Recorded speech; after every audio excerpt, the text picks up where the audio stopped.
Reusse Unchained, presented by Josh Arnold, investment consultant, Mr. Money Talk. So NBA over-unders are out here, and the Timberwolves, I think they're third. So here's the Timberwolves number. Wow. 52.5. They opened at 44.5 last year. They're up to 52.5. Well, that is the Thunder are 55.5, by the way. And who's Boston's first at 58 or something like that? 57.5 for Boston, and those are the only two above the Wolves. They're tied with Denver at 52.5. Milwaukee's 51.5. Does OKC have something new coming in, or are they just assuming that with the youth they were progress a little? And of course they Caruso. They brought in Caruso from the Bulls. Yeah. Okay, but they also won that many games last year, right? So they ended up winning the West, right, with 56 or something. So did they also they got Hartenstein too, right? They grabbed him from. They did. That had to hurt Tibbs' feelings, man, because he played when Robinson got hurt. He played him into the ground, man. He played him forever. So it's well, I can't argue with the numbers. That could be a little high for our fellas.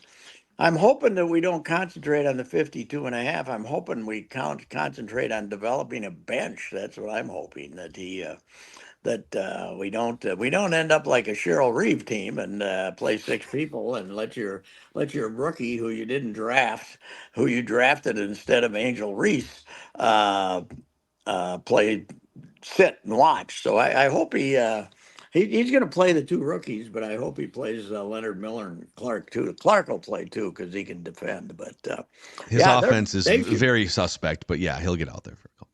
They'll be better, won't they? They should be better, I think, if Rudy's healthy and plays like he did last year. And I still don't know if this is the way they're starting the season. No, I don't trust them. I don't trust the. You think there might be a big move coming down the pipeline? I think if you're going to move Cat, this is the year to move him. So okay, Pat just opened up. We have to read this email that this came up on Flagrant Howls last week. So it's very rare that we get like Knicks Vikings crossovers. I'm going to read this to you, all right? And I'm going to put it under the reckless speculation umbrella just so we're covered. Okay. Speculation. So we have a lot of Vikings fans who listen to Purple Daily that are, they were like born in a different state, so they're a Vikings fan and a fan of other teams. So this is from Dom, and he emails and says, I'm a Vikings fan that loves Purple Daily. I'm also a fan of the New York Knicks, and one of my favorite podcasts is the Knicks Fan TV YouTube channel, which is a huge YouTube channel. And the host spoke multiple times about being sourced. So he has like sources inside the Knicks organization and confirmed that they have had legit interest in Karl Anthony Towns. He says he can confirm from the people he talks to that the Knicks like Cat more than Julius Randle. And he thinks the Knicks aren't done making moves yet this offseason. And then the emailer goes on to speculate, because we saw that report that the Wolves like, what's his name, Lauri Markkanen. And it's like, well, that has to be a trade conversation that leaked, right? So the emailer speculates, what about Lauri Markkanen to the Wolves, Cat to the Knicks, and then Julius Randle and a draft pick to the Jazz, and then they can do whatever they want with the last year of Julius Randle's contract, or just let it expire. Yeah, the Jazz. Now, is Markkanen was? I thought he was with the Bulls. Is he with the Jazz now? Jazz, yeah. He's bounced around a bit. No, he's been with the Jazz for a couple years.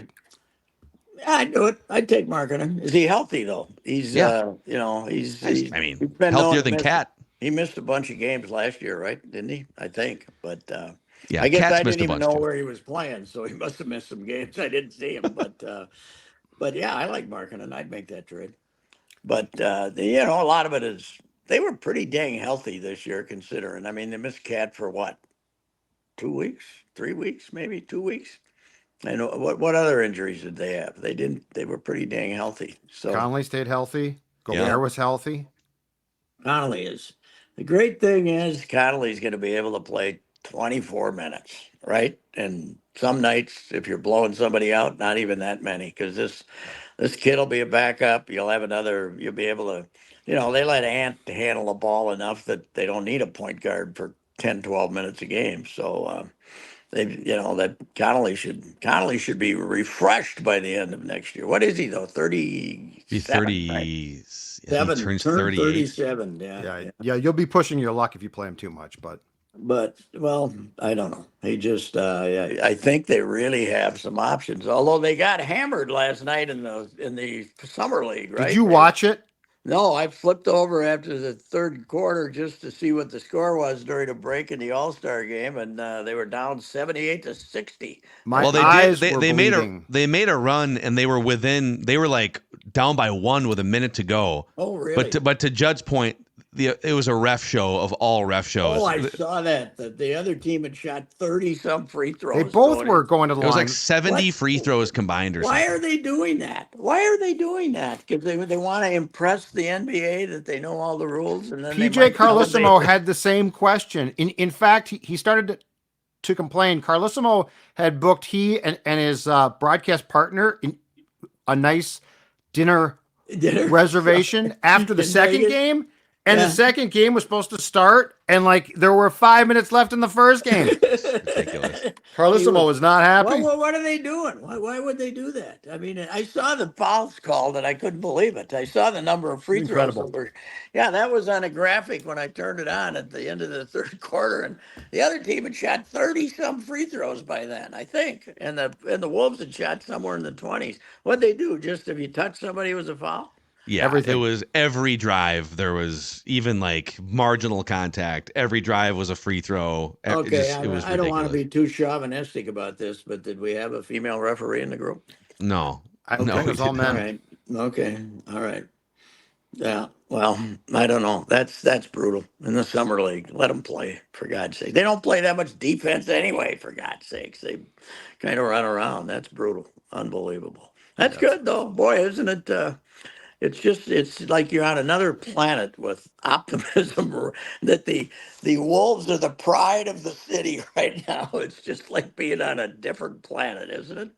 yeah, it's man. I mean, the fact that we have this because summer league is an attraction for Wolves fans now. You want to see how. By the way, Dillingham, a little bit of a work in progress. A little smaller than he needs to gain like 15 pounds. Yeah, I mean, he's frail. They listed him at 165. Yeah. That can't be right, can it? 165. You better That's be both shoes and all of your apparel dripping in sweat. Maybe 165 pounds. Wow, I had no idea he was that small. And I guess when you see him but he supposedly goes into traffic too. He's a fairly good driver, but he is. He makes plays too. He had a couple really nice passes in traffic in the paint. So he'll get some. I mean, he'll make some plays, but it's a little harder to get your shot off against 6'5", 6'7", wing players closing out on you every time. Mm-hmm.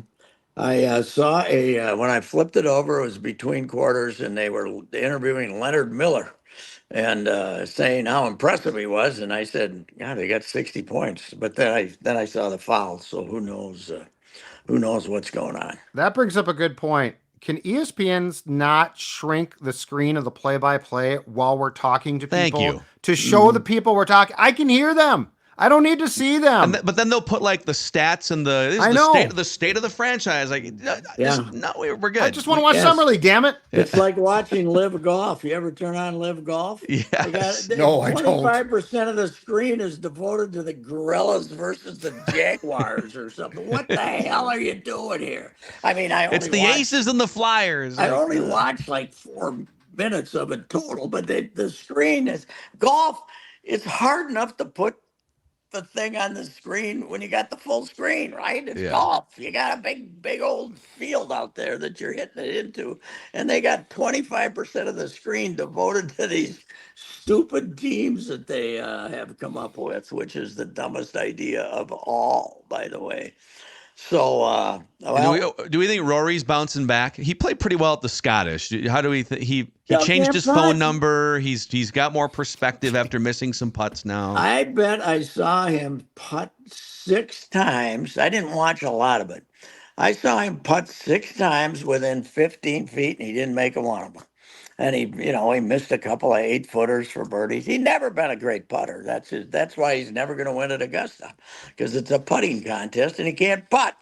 once in a while he has that, he could putt for on Sunday at the Open, he could putt like a madman for 14 holes, and then he blew the tournament. So, Yeah. but he's I don't know. He's well. There's some demons going on when you file for divorce from your wife on a Monday and you get back together and you blow the They're U.S. called Open. lawyers. You blow the U.S. Open and you get back together the next week. Yeah. I think there's something going on. There's some demons going on there. That's for sure. Yeah. So anyway, the All-Star game. You know what my biggest problem with the All-Star game is? The interviews with every player. You can never just watch the game. You gotta Again, yes. Just I turned the sound down and just watched the game, and it wasn't bad. They were kind of going along, and Skeens is definitely. Are Pittsburgh people actually going to go to a game now that they have this kid? And they got a good young club, by the way. I They think got they're the going, shorts- Pat. The shortstop. Now I saw the other day on a Sunday they only had about 20 or something. Oh, really? Okay, because I saw some stuff over the weekend that they were drawing some fans. So I mean, they're a fun young team. And Yeah, Isn't Skeens is great. Aroldis Chapman their closer too? Yes. Yes, and Yes, he is. the Steelers have that fresh new look with Mike Tomlin as the coach too. So that maybe that'll let somebody go to a baseball game in that town for a change. But Who decided that all the Pittsburgh teams would be yellow? Is that coincidence? I don't know. No, it's not, and I don't know why. But it goes way back, way back a long time ago. That I don't. Maybe Rooney and they were probably all drinking buddies, the owners back then, right? Because Rooney was the most sociable guy in the history. Well, and the Steelers were the Pirates at one time, right? I think when they started, because baseball. There was a lot of that. There was the Yankees and the Giants were football teams too in New York, and of course the Giants maintained the name for. I think there was also a Brooklyn Dodgers at one time. Football version. Yeah, football version played in Ebbets Field because that's what they did. They squeezed the field into ballparks just like we did out at Met Stadium for 21 years. They just put them in the ballpark. They had one stadium, and okay. It's October and there's no grass left on the field. Go ahead, boys. Don't worry about it. Wrigley Field will be perfect for football when you're running into the outfield wall. Just be sure you can stop very quickly if you're Willie Gallimore playing for the Bears and you're the fastest man in football. Start slowing down at about the 15. If you had to consolidate, would you rather the Twins play their baseball games at US Bank Stadium or the Vikings play their football games at Target Field?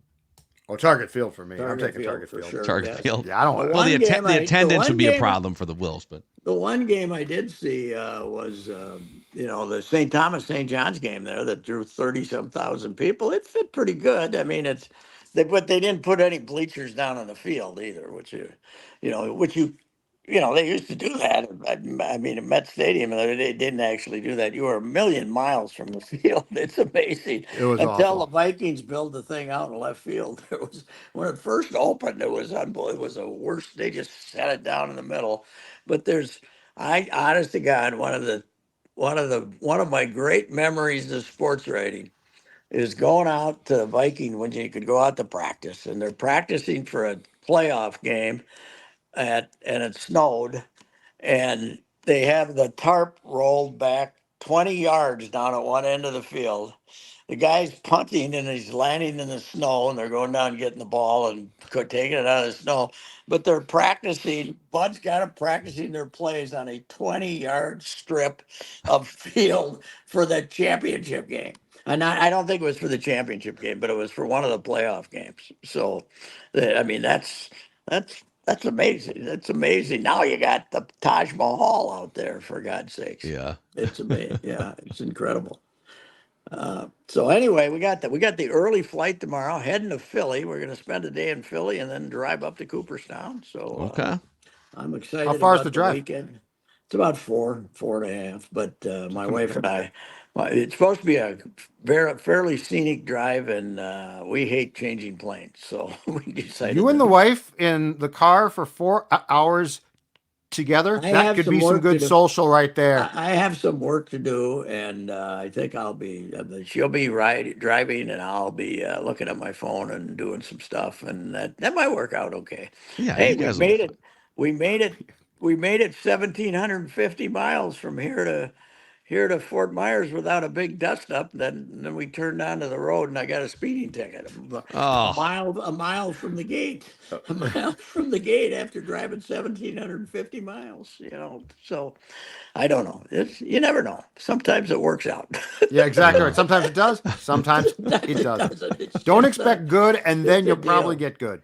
Yeah, yeah. It's that's. I think though, Judd and I think Judd and I both feel like we're better human beings because our behavior is monitored very well on the home front. So Yeah, it you makes a guys are job. Very 100%. monitored. Yeah, right. We are held to a standard, and if we Yep. don't attain it, then Our culture's good, Pat. yeah. So we got good We culture. got great Yeah. culture. Just imagine the undisciplined savages you guys would Yes, be if yeah, you didn't yes, have that's that right. discipline. That's right. Hmm. Yes, ma'am, no, ma'am. Well, Yeah. we'll do a full Joe Mauer preview, including Okay. how long do we think the speech will be and all these things on Friday with you. Yeah, it will be. It will be. I'm sure he's got every word written down. I hope he's not like Tony, who wrote it down and then he got lost on it, and he ended up just rambling, which he should have gotten up there and just rambled anyway. He tried to read a speech, but Yeah. most of them grab a hold of the. That's what makes the NFL thing easier for them, because the guy who introduces them makes a semi speech, right? So they don't have to do a whole bio and thank everybody. This one is everybody's. The NFL has taken over the world so much. Everybody says, "Who's introducing him?" Yeah. The woman who's the chairman of the board will probably be introducing him there. They just say, "Here he is," and he goes. Who we got? Him, Beltran, Leland, right? Him, Beltran, Leland. Yeah, I think that's right. Mhm. Yeah, yeah. Well, Wait. Is somebody else going in from the Rockies? I thought there was another one. oh yeah, Todd Helton. Todd Todd Helton. Helton, yeah. Todd Helton's going. Helton? Todd Yep. Helton's going in. But the real contest will be, can Leland be up there on that No. on that are they going to let him sneak around and back and have the heater or not? He should come to the podium with one lit. Yes, remember that, Phil? When The when he visiting manager's first office. visiting locker room, no smoking anywhere within 5 miles of Target Field. He got 4 packs right sitting on the I'm desk. telling you, I went in there. It probably would have been like the first year of Target Field. Plus, Yeah. in 2010 or 11, you had Nishioka smoking in the laundry closet right. too. Yeah, that's right. But I went down the hall for the Jim Leland press conference. It was a Sunday day game. Yes. And it was like the Tigers beat writers and me and a couple Twins writers. And we walk into his office. It smelled like a chimney. There's packs of cigarettes. And he was in long underwear pajamas. His hair was like, I think he slept overnight in the office. Yes. That's old school, And man. just I woke love up, that. lit a cig. He probably did find go back and lay down in the trainer's room Yeah. or some damn thing and take a snooze, That What sounds the- mock-like, Pat. Oh, my great moment with him, I've told you guys, I go over to County Stadium when they've disassembled his baseball team. They took his baseball team away. Berardino was a beat writer or was a columnist who was on the trip with him then. And I said, hey, I let those guys ask their questions about the game. There was a young lady or two in the group too. And then I said, how about Huizinga breaking up your ball club? She said, I'm not talking about that BS. I'm not talking about it anymore. I'm not. He sat there and he smoked about a half a cigarette, and then he went off for 30 minutes. It was great. Then the guys were all patting me on the back. Way to go, because we haven't been able to get him worked up here for a week or so, So, but he went off. Man, it was great. He's a All right. character, man. Yeah. All right, we'll talk to you Friday. Sounds good, Pat. All Okay, right, Pat. there he All right. is, Yeah. Patrick Reusse. Reusse Unchained on Score North.